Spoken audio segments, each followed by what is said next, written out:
Shalom saudara-saudaraku yang dikasihi Tuhan. Kali ini saya ingin mengangkat cerita tentang perempuan Samaria yang tertulis di dalam Yohanes pasal yang keempat ayat yang pertama sampai 42. Cerita tentang perempuan Samaria atau perempuan Samaria di sumur adalah salah satu kisah yang terdapat di dalam Injil Yohanes, yaitu Yohanes 4, 1 sampai 42. Kisah ini memiliki berbagai pelajaran penting dalam konteks iman Kristen. Berikut adalah beberapa pelajaran yang bisa diambil dari cerita ini. Yang pertama, kasih Tuhan yang tak terbatas. Penerimaan semua orang. Cerita ini menggarisbawahi bahwa kasih Tuhan tidak terbatas pada ras, kebangsaan, atau latar belakang sosial. Perempuan Samaria yang berasal dari suku yang biasanya dianggap rendah oleh orang Yahudi diterima dan dihargai oleh Yesus. Batasan sosial.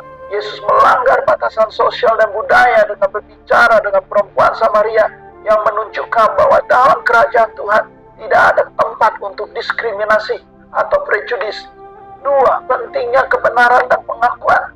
Menyadari kebutuhan spiritual, perempuan Samaria datang ke sumur untuk mengambil air, tetapi Yesus menawarkan air hidup yang merupakan kebutuhan spiritual yang lebih mendalam. Ini mengajarkan bahwa kebutuhan kita yang sebenarnya adalah hubungan dengan Tuhan, bukan hanya kebutuhan fisik. Menghadapi kebenaran, Yesus mengungkapkan fakta tentang kehidupan pribadi perempuan Samaria dan mengajaknya untuk menghadapi kenyataan tersebut. Ini menunjukkan bahwa pengakuan terhadap kekurangan kita dan pertobatan adalah bagian penting dari hubungan dengan Tuhan. Yang ketiga, transformasi dan kesaksian. Perubahan hidup setelah pertemuan dengan Yesus. Perempuan Samaria mengalami transformasi yang mendalam. Dia meninggalkan tempayan airnya dan pergi ke kota untuk memberitakan tentang Yesus. Ini mengajarkan tentang kekuatan transformasi dan bagaimana pertemuan dengan Tuhan dapat mengubah hidup seseorang. Kesaksian perempuan Samaria menjadi saksi yang efektif bagi banyak orang di kotanya, menunjukkan bahwa setiap orang, tidak peduli latar belakang atau statusnya, dapat menjadi alat untuk menyebarkan pesan Injil. Yang keempat, penyembahan yang benar. Penyembahan dalam roh dan kebenaran.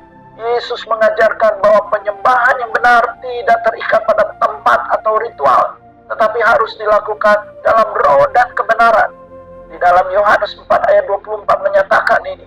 Ini mengajarkan bahwa hubungan kita dengan Tuhan lebih penting daripada aspek eksternal dari penyembahan. Yang kelima, mengatasi prabenda dan menjalin hubungan. Menjalin hubungan, Yesus memulai percakapan dengan perempuan Samaria dengan cara yang ramah dan menghargai. Ini menunjukkan pentingnya membangun hubungan yang mendalam dan tulus dalam berbagi iman dan kasih Tuhan. Mengatasi prabenda, cerita ini juga mengajarkan tentang mengatasi prasangka dan membangun jembatan antara orang-orang dengan latar belakang yang berbeda. Yang keenam, kesadaran terhadap Tuhan dan penyelamatan. Pengenalan kepada Kristus sebagai juru selamat. Perempuan Samaria akhirnya mengenali Yesus sebagai Mesias dan juru selamat. Menunjukkan bahwa pertemuan pribadi dengan Tuhan membawa pemahaman yang lebih dalam tentang identitasnya dan misi penyelamatannya. Cerita ini menggambarkan bagaimana Yesus melibatkan diri dengan seseorang yang dianggap terpinggirkan dan menunjukkan bahwa Tuhan menawarkan keselamatan dan kehidupan kekal kepada semua orang tanpa memandang latar belakang atau status sosial.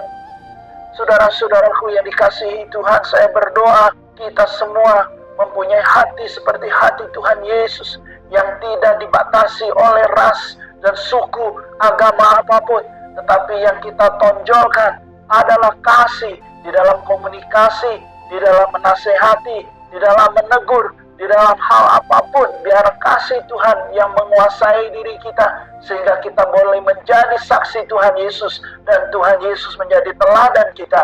Apa yang Dia lakukan, kita lakukan. Kiranya Tuhan memberkati kita semua. Amin.